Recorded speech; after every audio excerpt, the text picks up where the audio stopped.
자, 요에 이제 42장이 끝나는데 42장 마지막이 회개로 끝나고 또 하나님이 욥에게 복을 주셨다라고 끝나는 것은 참 우리에게 시사하는 바가 많다고 생각을 합니다. 회개가 믿는 사람들에게 정말 엄청난 축복이에요. 여러분 믿습니까? 네. 회개가 없으면 참 어쩔 뻔했나라는 생각을 하게 됩니다. 자, 이제 회개한다라고 했을 때 우리는 무엇을 회개해야 되는가? 이 회개의 내용에 대해서 좀 먼저 기억할 필요가 있습니다. 이제 오늘 회개할 대상은 두 사람이죠. 첫 번째는 욥이고 두 번째는 욥의 세 친구들입니다. 이 욥과 욥의 세 친구들이 우리에게 회개 내용에서 대해서 알려주는 거 좀 달라요. 먼저 욥에 대해서 우리가 다시 한번 좀 기억할 것은 욥이 하나님 앞에 회개하는 것은 무엇이냐면 하나님의 주권에 대해서 오해한 것, 이것을 회개합니다. 2절에 보면 이렇게 얘기하죠. 2절에 주께서는 못하실 일이 없사오며 무슨 계획이든지 못 이루실 것이 없는 줄 아오니. 네, 이게 하나님의 주권입니다. 하나님은 못하시는 것이 없고 또 계획한 것을 못 이루실 분이 없다, 못 이루실 것이 없다. 그러니까 한마디로 얘기하면 하나님은 뭐든지 하실 수 있고 뭐든지 맘대로 하시는 분이다 라고 하는 겁니다. 맘대로 하시는 분이기 때문에 하나님이 하시는 게 자체가 공의고 하나님이 하시는 것 자체가 선입니다. 그걸 인간이 따져서는 안 되는 거예요. 하나님이 하시는 것 자체가 선이고 하나님과 하시는 것 자체가 공의라고 하는 것입니다. 자, 여기에 따라오는 게 있어요. 따라오는 거. 하나님이 그런 분이시기 때문에 인간이 하나님에 대해서 뭐 어떤 태도를 보이냐면 욥이 뭐라고 회개합니까? 이 3절에 보면 이렇게 얘기하죠. 무지한 말로 이치를 가리는 자가 누구니까? 라고 이야기를 합니다. 나는 깨닫지도 못한 일을 말하였고 스스로 알 수도 없고 헤아리기도 어려운 일을 말하였나이다. 자, 이게 우리가 하나님 앞에 늘 자신을 돌아보면서 회개해야 될 일입니다. 우리는 얼마나 많이 참 말을 많이 하는지 모릅니다. 근데 욥이 뭐라고 얘기합니까? 욥은 하나님으로부터 이전에 물론 그가 고난을 통해 가지고 너무나 고통스럽기 때문에 그가 고난 때문에 말을 쏟아내면서 하나님 앞에 범죄하긴 했지만 이전에 욥은 하나님으로부터 의롭다고 인정을 받은 사람이에요. 그렇지 않습니까? 근데 그런 욥이 말을 막 쏟아냈지만 자기가 생각하기에 이거는 정말 정당하다고 말을 했는데 나중에 깨닫고 보니까 내가 무지한 말을 했구나, 무지한 말로 이치를 가렸구나, 무지한 말로 하나님의 진리를 가렸구나 라고 이야기를 하고 있다는 것입니다. 그리고 또 뭐야? 나는 깨닫지도 못한 일을 말하였고 스스로 알 수도 없고 헤아리기도 어려운 일을 말하였나이다. 막 말을 했는데 말이 다 사실은 말 자체는 맞아요. 그런데 우리가 말 자체는 많지만 그 말의 진짜 의미를 우리가 깨닫고 말을 하는 경우가 얼마나 많이 있습니까? 우리는 그냥 내가 들었고 내가 배웠고 내가 그렇게 답습해왔고 그렇기 때문에 쏟아놓는 말들이 너무나 많이 있다는 것입니다. 정말 하나님에 대해서 깨닫지 못한 채로 많은 말들을 우리는 쏟아내고 있다는 거예요. 욥이 그렇다면, 의롭다고 인정받은 욥이 그렇다면 우리는 하나님 앞에서 더할 나위가 없겠죠. 우리는 하나님의 주권을 충분히 인정하지 않을 때 않고 또 하나님이 하시는 일, 또 환경, 사람에 대해서 함부로 평가하고 판단하는 경우가 너무나 많이 있습니다. 사람에 대해서 함부로 판단하죠, 우리는. 그래서 쉽게 이야기를 합니다. 쉽게. 그 사람 안 돼. 그 사람 글러먹었어. 이렇게 이야기를 합니다. 그러니까 자녀들에 대해서도 그렇고 또 누군가에 대해서 만나는 사람들, 내게 참 탐탁지 않게 여겨지는 사람들에 대해서 얼마나 우리는 쉽게 평가를 내리고 그렇게 하는지 모릅니다. 근데 그렇게 쉽게 평가를 내린다라는 것 자체, 그 사람 글러먹었어 라고 하는 것에는 무슨 전제가 있는 겁니까? 그 사람은 계속해서 고모양 고꼴로 있을 것이다 라고 하는 전제를 나도 모르게 하고 있는 거예요. 만약에 그 사람이 변화된다, 변화될 것이다, 변화되고 있다 라고 하는 것을 인정한다면, 우리가 정말 눈이 열려서 볼 수 있다면, 하나님이 하시는 그 손길을 볼 수 있다면 우리는 그렇게 이야기하지 않겠죠. 그러나 우리는 딱 내가 본 그 시점, 그 시점에 근거해서 딱 단면만 보고 마치 변하지 않는 것처럼, 딱 정지되어 있는 것처럼, 그 사람에게는 어떤 변화의 소망도 없고 하나님도 그 사람을 향한 어떠한 변화의 역사가 딱 그쳐진 것처럼 그렇게 판단을 하고 이야기를 하는 경우가 많다라는 것입니다. 제 일례를 들자면 이제 제가 사역을 할 때 전도사 시절에, 교육전도사 시절에 얼마나 제가, 지금도 불완전한데 그때는 더 얼마나 실수가 많았겠습니까? 그러니까 막 사역을 할 때 부딪히는 거예요. 누구랑 부딪혔냐면 그 교회에 있는 선배 교육자랑 부딪혔습니다. 그 선배 교육자랑 부딪혔어요.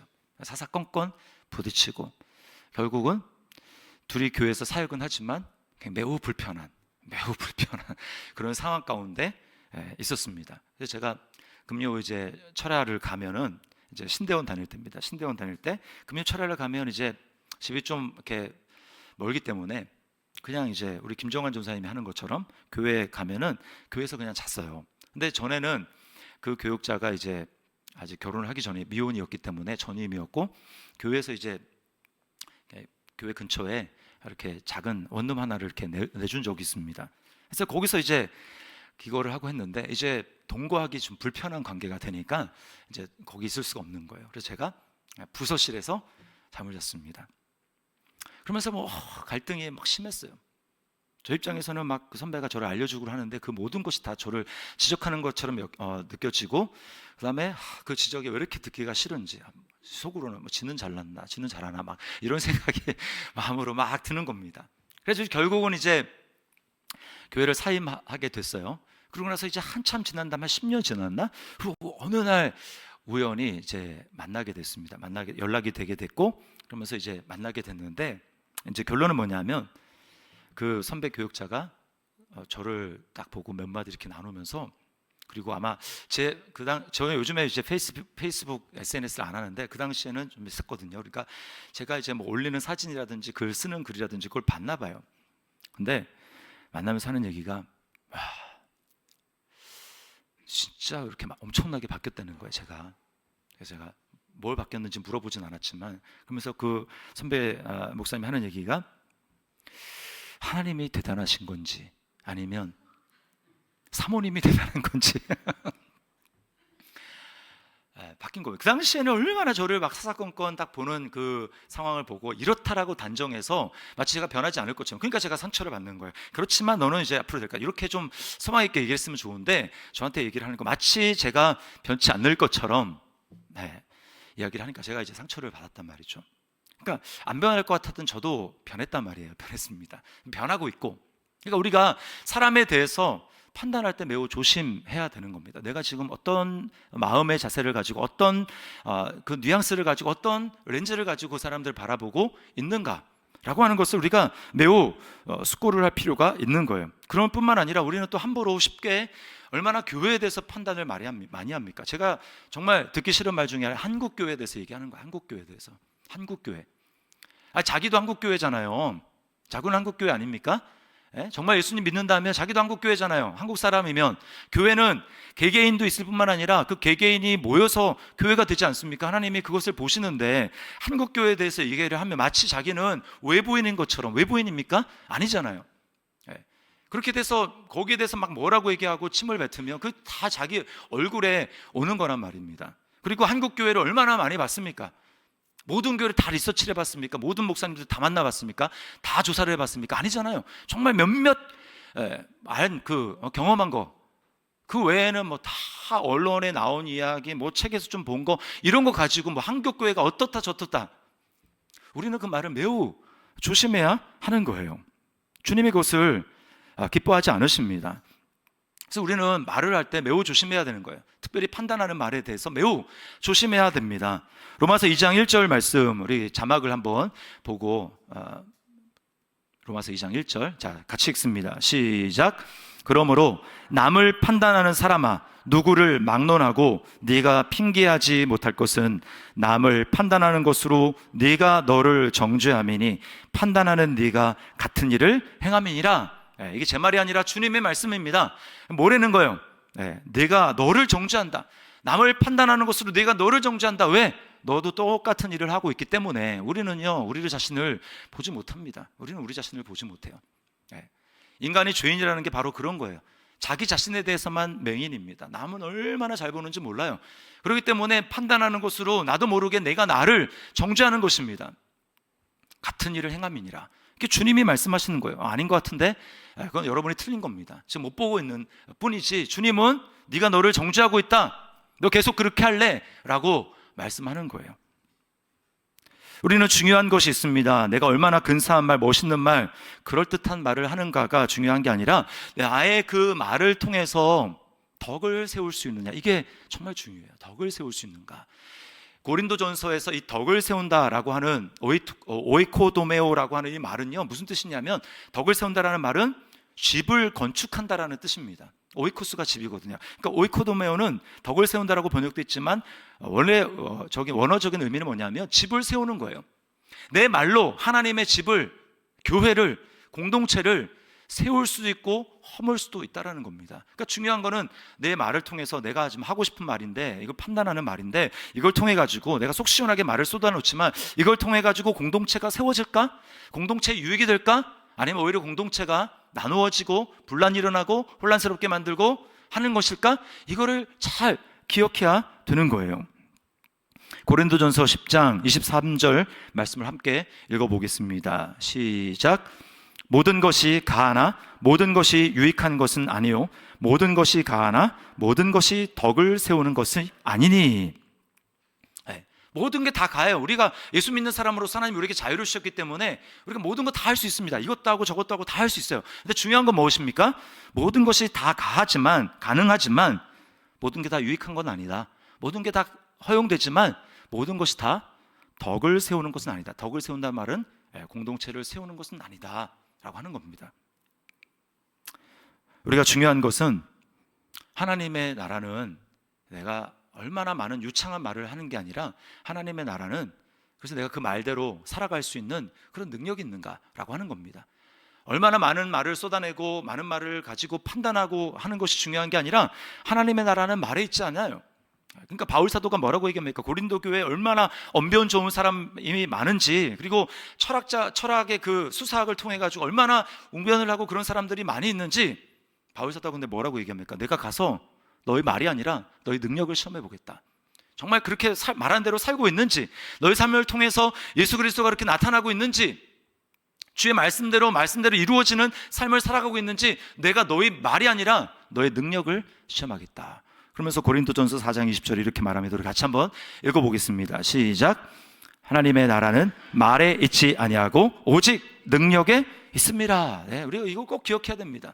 하나님의 나라는 말에 있지 않고 능력에 있어요. 능력, 무슨 능력입니까? 말씀대로 살아내는 능력. 네, 말씀대로 살아내려면 믿음으로 행해야 되는데, 내가 지금 믿음으로 행하고 있는가? 말씀대로 이루어지는 것, 그게 하나님 나라잖아요. 예수님이 행하신 대로, 예수님이 가르친 대로 그대로 말씀이 이루어졌죠. 그러나 바리새인들은 어땠습니까? 말은 너무나 못들어지게 잘하는데 하나도 그대로 살지 않습니다. 예수님이 그들을 보고 뭐래요? 그들은 하나도 새끼손가락으로도 그 짐을 지려고 하지 않는다. 남에게는 무거운 짐을 지지만 그들은 새끼손가락으로도 그 짐을 지려고 하지 않는다. 그러므로 너희는 그들의 말한 것은 지키지만 그들의 행위는 본받지 말아라. 우리가 말을 조심해야 하는 것입니다. 특별히 공동체 생활을 할 때 우리에게 정말 필요한 것은 이 입에 재갈을 치우는 거예요. 재갈을 치우는 거. 정말 이것이 공동체를 세우는 것인가, 파괴하는 것인가. 그래서 여러분, 그 로마서 3장에 보면 모든 사람이 죄를 지었다라고 할 때 앞에 쭉 나오는 그 중에서 가장 핵심적인 뭐냐면 말이에요. 그 입에는 독사의 혀가 있고 입은 열린 무덤이며 사람을 삼키고, 다 그런 말에 대해서 이야기를 합니다. 사람이 다 말로 죽이고 살리는 거잖아요.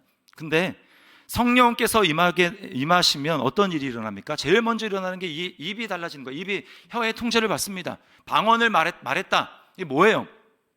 입이 더 이상 사람들을 긁어 부스럼을 만들고 분열을 시키고 속을 지르고 열받게 만들고 그렇게 하는 것이 아니라 어떻게 하는 거예요? 사도행전 2장에 성령이 임하심으로 그들이 다 성령의 말하게 하심을 따라 방언으로 말을 했잖아요. 그 방언이 뭡니까? 그 2장 쭉 읽어보면 하나님을 높임을 들었다 그래서 하나님을 높이는 것, 하나님을 높이는 말, 그게 무슨 어떤 방언이든 상관없어요. 내 입에서 나오는 그 말이 하나님을 높이는 말, 하나님께 영광이 되는 말, 덕을 세우는 말, 공동체를 세우는 말, 이 말을 했다라는 것입니다. 우리가 이렇게 혀의 통제를 받는 게 중요하다는 거, 우리가 이것을 회개해야 됩니다. 욥이 하나님 앞에 회개해야 될 것이 바로 그것이었어요. 내가 무지한 말로 하나님의 진리를 가렸습니다. 이치를 가렸습니다. 내가 깨닫지 못하는 말을 너무나 많이 쏟아냈습니다. 하나님께서 성령이 역사하시면 우리가 내가 지금 도대체 무슨 말을 하고 있는 것이, 내가 무슨 말들을 이렇게 쏟아냈던 거지? 라고 하는 것을 깨닫게 되는 거예요. 이것을 회개해야 됩니다. 자, 그런가 하면 욥의 친구들이 또 회개한 내용들이 있어요. 욥의 친구들, 자, 욥의 친구들의 모습을 통해서 우리가 더 안전한 회개를 보게 되는 게 뭐냐면 바로 사람에게 용서를 구하는 것입니다. 사람에게. 자, 7절 말씀 보세요. 7절. 여호와께서 욥에게 이 말씀을 하신 후에 여호와께서 대만 사람 엘리바스, 이제 세 친구 중에서 제일 먼저 말했던 사람인데 학자들은 나이가 제일 많았을 거라고, 연장자이기 때문에 이렇게 하나님 먼저 얘기했을 거라고 합니다. 엘리바스에게 이르시되 내가 너와 네 두 친구에게 노하나니 이는 너희가 나를 가리켜 말한 것이 내 종 욥의 말같이 옳지 못함이니라. 그 다음에 8절 뭐라고 합니까? 그런즉 너희는 수소 7과 숫양 7을 가지고 내 종 욥에게 가서 너희를 위하여 번제를 드리라. 내 종 욥이 너희를 위하여 기도할 것인즉 내가 그를 기쁘게 받으리니 너희가 우매한 만큼 너희에게 갚지 아니하리라. 이는 너희가 나를 가리켜 말한 것이 내 종 욥의 말같이 옳지 못함이라. 한마디로 뭐냐면 너희가 잘못한 것에 대해서 나에게 제사를 드리고 욥이 너희를 위해서 축복하고 기도를 해줘야 내가 너희 죄를 용서할 거다라고 하는 말입니다. 그러니까 욥에 대해서 잘못을 자기들이 잘못한 것에 대해서 고백하고 인정하려는 거예요. 인정하려는 것. 여러분, 우리가 예수님도 말씀하시지만 너희가 제물을 드리러 내게 나오다가 너희가 형제에게 원망 들을 만한 일이 생각나거든 어떻게 하라고 합니까? 너희 제물을 두고 가서 그 형제와 화해한 이후에 그 제물을 드리라 라고 이야기를 합니다. 우리가 이걸 꼭 기억해야 돼요. 꼭 기억해야 돼요.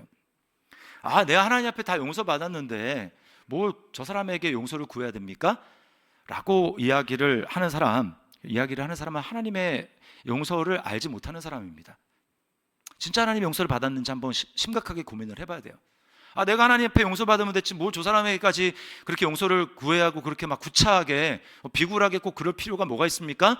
라고 하는 것은 하나님의 사랑을 한 번도 경험해 보지 못한 거예요. 기독교를 지식으로 그냥 공식으로 이렇게 하면 이렇게 된다더라 라고 하는 어떤 공식으로 알고 있는 거예요. 여러분, 기독교는 무슨 사형리에 나오는 법칙이 있지만 그 공식을 통해서 이렇게 하면 구원받는다, 물론 공식이 있죠. 그러나 더 중요한 건 뭐냐면 하나님의 마음을 아는 거예요. 하나님의 마음을 아는 것.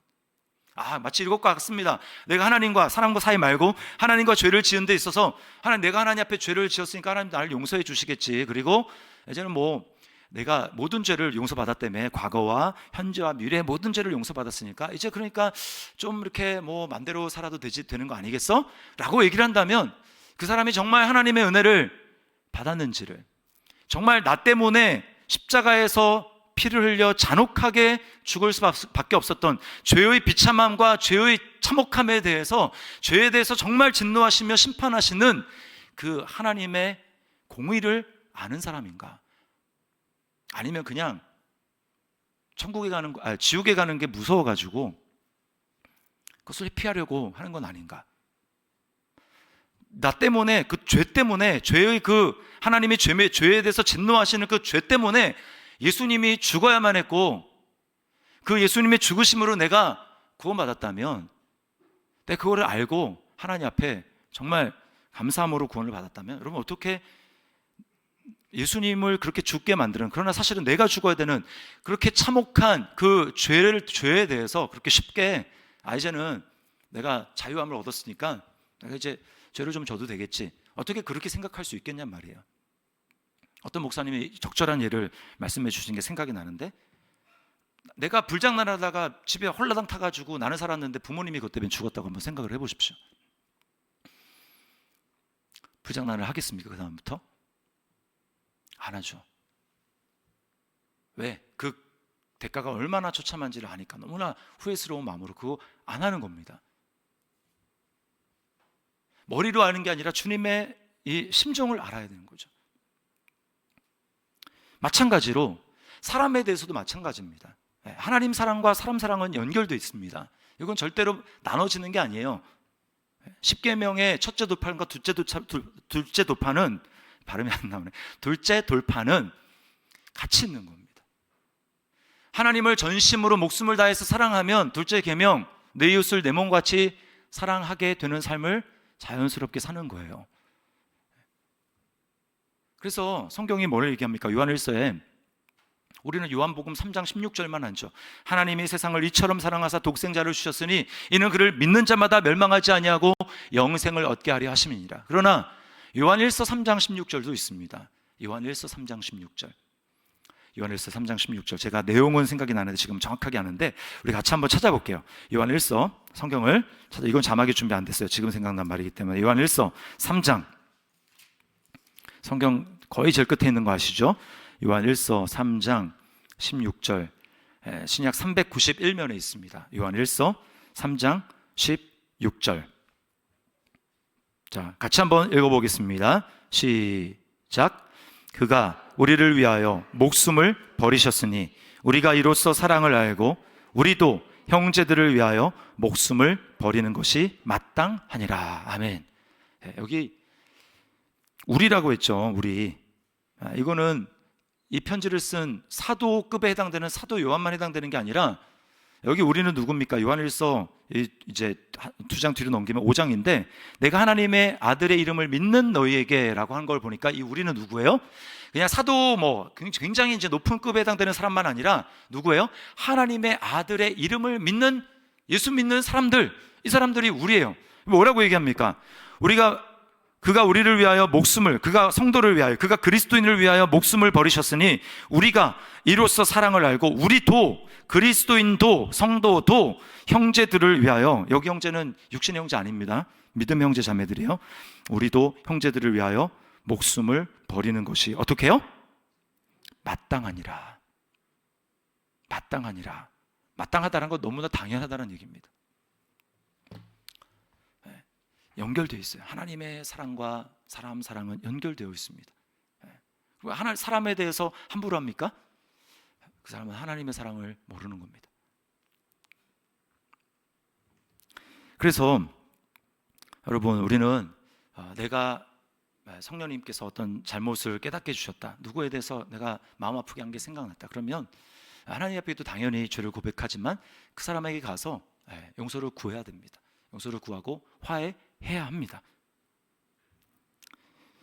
히브리서 12장 14절 말씀 우리 함께 같이 한번 자막 보면서 읽어보겠습니다. 히브리서 12장 14절이요. 시작. 모든 사람과 더불어 화평함과 거룩함을 따르라. 이것이 없이는 아무도 주를 보지 못하리라. 자, 이것은 바로 앞에 있는 거룩함을 나타내는데요. 거룩함이 없이는 아무도 주를 보지 못하리라. 근데 그 거룩함이 뭡니까? 거룩함의 핵심은 바로 그 앞에 있는 거예요. 모든 사람과 더불어 화평함과 거룩함을 따르라. 이것이 없이는 아무도 주를 보지 못하리라. 주님이 거룩하신 분이기 때문에 여러분, 우리가 거룩한 삶을 계속 영위한다라는 것에 여러 가지 것이 있지만 그 중에 하나가 뭐냐면 모든 사람과 더불어 화평함을 따르는 겁니다. 껄끄러운 관계, 이거 해결해야 되는 거예요. 용서를 구하고 또 용서를 해주고 화평함을 쫓아야 됩니다. 이거 없으면 주님을 보지 못하리라. 그런 삶과 전혀 상관없는데 용서 안 하고 딱딱한 마음으로, 그렇게 무정한 마음으로 살아가는데 마지막 날 주님이 오시면 난 천국 가겠다고요? 혼자 착각입니다. 성경 절대 그렇게 얘기하잖아요. 너희가 중심으로 형제를 용서하지 아니하면 너희 천부께서도 너희를 용서하지 않으리라. 하나님이 용서를 안 한다는데 스스로 용서받았다고 생각합니까? 착각이죠. 성경은 절대 그렇게 얘기하지 않는다는 거예요. 주님을, 다시 오실 주님의 얼굴과 얼굴을 맞대어 보기를 원한다면 우리는 모든 사람과 더불어 화평함을 따라야 된다라고 하는 것입니다. 자, 이게 이제 회개의 두 가지라고 하는 거예요. 자, 우리가 이렇게 우리가 근데 회개하며 나아갈 수 있는 가장 근원이 뭘까요? 우리가 회개하며 나아갈 때 하나님이 우리에게 용서를 해주신다, 내가 죄의 용서함을 받는다라고 할 수 있는 확신과 담대함과 그 소망이 어디에 있을까요? 그것은 바로 우리의 중재자 되신 예수 그리스도에게 있습니다. 오늘 욥의 친구들이 죄를 지었을 때 하나님이 그들에게 노했다고 했잖아요. 노했다, 화가 났다, 진노했다라고 얘기를 하는데 그들의 진노를 풀 수 있었던 비결이 무엇입니까? 중재자 욥이, 그들이 하나님 앞에 번제를 드리고 중재자 욥이 그들을 위해서 중보기도하는 거예요. 기도할 때 하나님 그들을 받아주시는 겁니다. 욥을 받아주셨다는 얘기는 그들을 받아주셨다는 얘기입니다. 우리가 하나님 앞에 나아갈 때 우리는 원래 진노의 자녀였고 하나님의 진노를 받아서 영원히 멸망받을 사람들이었지만 우리가 하나님 앞에 나의 죄를 고백할 때 하나님이 우리를 받아주시고, 내가 회개했을 때 용서받고 회개할 때마다 하나님의 용서를 경험할 수 있는 이유는 예수님이 우리를 위한 희생 제물 자체가 되실 뿐만 아니라 예수님이 우리를 위해서 죄를 위해 기도해 주는 우리를 위한 제사장, 우리의 죄를 위해 하나님께 기도하는 대제사장이 되시기 때문에 그런 것입니다. 예수님은 자신을 황소와 염소의 피가 육체를 깨끗하게 하지만 그러나 속에는 깨끗하게 못하잖아요. 우리가 배웠죠, 지난번에. 대속죄일에 황소와 염소를 바치잖아요. 근데 예수님의 피는 이것보다 훨씬 더 뛰어나서 한 번으로 영원한 제사를 이루어서 우리로 하여금 하나님 앞에 나아가는 살 길을 열어 놓으시고, 우리로 하여금 하나님 앞에 나아갈 수 있도록 하시고, 주님이 자신이 제물이 될 뿐만 아니라 자신이 대제사장이 되어서 십자가 위에서 우리를 위해서 기도하시지 않습니까? 아버지여, 저들의 죄를 사하여 주옵소서. 자기들이 하는 것을 알지 못함입니다. 그렇게 기도하셨기 때문에 하나님이 예수님을 대신 심판하심으로 말미암아 우리의 예수 그리스도 안에서 우리의 죄를 용서하시고, 내가 주님 앞에 나아갈 때마다 하나님 우리를 용서하시는 은혜를 우리가 경험하는 것을 여러분 믿으시기를 바랍니다. 이 은혜가 얼마나 놀라운 은혜인지 몰라요. 회개가 여러분 그냥 되는 게 아닙니다. 예수님의 피 흘림, 참혹한 피 흘림, 그 위에 우리가 하나님 앞에 나아갈 수 있게 됐다라는 거예요. 그러므로 회개를 통해서만 우리는 진짜 형통함을 경험하게 됩니다. 자, 그래서 이 욥이 회개하잖아요. 회개하면 어떤 놀라운 일이 있었는지, 자, 10절을 보겠습니다. 10절 같이 읽습니다. 시작. 욥이 그의 친구들을 위하여 기도할 때 여호와께서 욥의 곤경을 돌이키시고 여호와께서 욥에게 이전 모든 소유보다 갑절이나 주신지라. 네. 자, 여기 갑절이나 주신지라, 그 앞에 먼저 든 축복이 있습니다. 욥이 회개할 때 하나님이 회개의 축복은 갑절이나 주신지라. 우리는 여기에 관심이 많잖아요. 갑절이나 주신지라.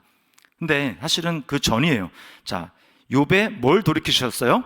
욥의 곤경을 돌이키셨다. 욥의 곤경을 돌이키셨다. 이 곤경이라는 말이 무슨 뜻이냐면 사로잡힘, 포로됨이라는 뜻입니다. 욥이 전에는 자유롭지 못했어요. 영적으로 마음이 사로잡혀 있는 상태, 포로된 상태, 그런 상태 가운데 있었는데, 이게 여러분, 이게 죄를 지은 사람의 특징 아니겠습니까? 그러나 하나님이 이제 욥의 곤경을 돌이키셨다. 그 마음을 하나님이 자유롭게 해주셨다라는 거예요. 여러분, 우리가 회개할 때 하나님이 우리 마음 가운데 주시는 게 바로 이겁니다. 하나님의 나라가 임하는 거예요. 하나님 나라의 특징은 뭡니까? 성령 안에 있는 의와 평강과 희락이라. 기쁨, 마음의 평안, 의, 담대함, 의에 대한 확신, 이걸 하나님이 우리에게 주신다라는 거예요. 곤경함을 돌이키시는 은혜. 네. 욥이 뭐라고 했기 때문입니까? 네, 욥이 6절 끝에 그러므로 내가 스스로 거두어 드리고 티끌과 제 가운데서 회개하나이다. 네. 이 회개의 뜻은 진짜 여기 대부분의 의미가 여러 가지로 번역이 됐는데요. 이 회개하나이다, 이 회개의 뜻이 제일 많이 나오는 게, 이게 구약에 이 단어가 한 50몇 번 쓰이는데 그 중에서 한 30몇 번이 어떤 뜻을 쓰냐면 위로하다 또는 위로를 받다라고 하는 뜻입니다. 하나님의 위로를 받기를 원하십니까? 그렇다면 회개해야 됩니다. 하나님의 위로를 받고 하나님이 주시는 평안을 경험하고 하나님이 주시는 진짜 의에 대한 담대함과 확신, 하나님이 주시는 진짜의 이 마음속의 기쁨, 이게 하나님의 나라예요. 하나님의 나라는 여기 있다 저기 있다 하지 못하려니 하나님의 나라는 너희 안에 있느니라. 어떻게 우리 안에 있습니까? 성령으로 말미암아 우리가 하나님의 뜻 가운데 행하게 될 때 우리 안에 의와 평강과 희락이 우리 안에 넘치면, 내 안에 하나님의 나라가 임했구나 라고 하는 것을 알게 되는 거예요. 근데 이것을 누구에게 주신다고요? 회개하는 자에게 하나님이 위로해 주시는 그런 놀라운 하나님의 은혜, 곤경에서 돌이켜 주시는 하나님의 놀라운 은혜를 경험하게 되는 것입니다. 그 다음에 이 갑절의 축복을 받는 거, 그건 그 다음 일이에요. 그 다음, 항상 하나님 행하신 일은 우리 영혼 가운데, 우리의 내 마음 가운데 먼저 행하시고 그 다음에 눈에 보이는 환경과 결과가 따라오는 것입니다. 내 영혼이 잘된 것 같이, 내가 범사에 잘되고 강건하기를 내가 간구하노라. 우리 영혼이 잘되는 축복이 먼저인 줄 여러분 믿으시기를 바랍니다. 그러므로 회개의 축복에 제한이 없어요. 그러니 여러분 주저하지 마시고 미루지도 마시고, 어떤 분은 항상 이 회개하려고 그러면 이렇게 미뤘다가 하시는 분이 있어요. 그러지 마세요. 미뤘다가 특세 때 막 몰아가지고, 또는 주일까지 몰았다가 참회 기도가 있잖아. 그때 하면 아니고요. 그때 하는 게, 그때 우리는 회개할 때 다시 우리 마음 가운데 하나님이 위로하시는 은혜, 하나님 나라가 임하게 하시는 은혜, 공경에서 돌이키시는 은혜, 이 축복을 경험하게 되는 것입니다. 이 욥이 오늘 회개함으로 말미암아 하나님의 놀라운 은혜를 경험했는데, 우리 날마다 회개의 축복을 누리며 하나님과 동행하는, 이 땅에서 하나님 나라를 누리며 살아가는 저와 여러분의 삶이 될 수 있기를 주님의 이름으로 축원합니다.